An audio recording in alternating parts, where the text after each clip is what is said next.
dama sa'king kalam ng punong-puno ng pananabik at ng kabalalim. Sa'king bawat paghinga nakatitig lamang sa iyo.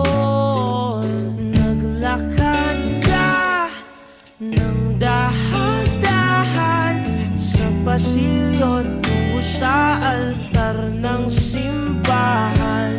Hahagkanan, di ka bibitawan, wala na akong mahihiling pa. Ikaw at ikaw, ikaw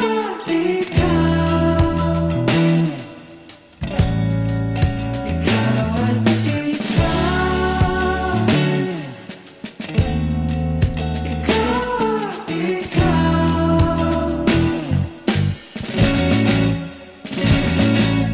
di maikukumpara, araw-araw kong dala-dala pa po ritong panalangin ko'y makasama ka sa pagtanda. Ang hiling sa Diyos na may gawa, apelido ko'y maging iyo. Naglakad ka ng dahan-dahan sa pasilyo tungo sa'kin at hinaw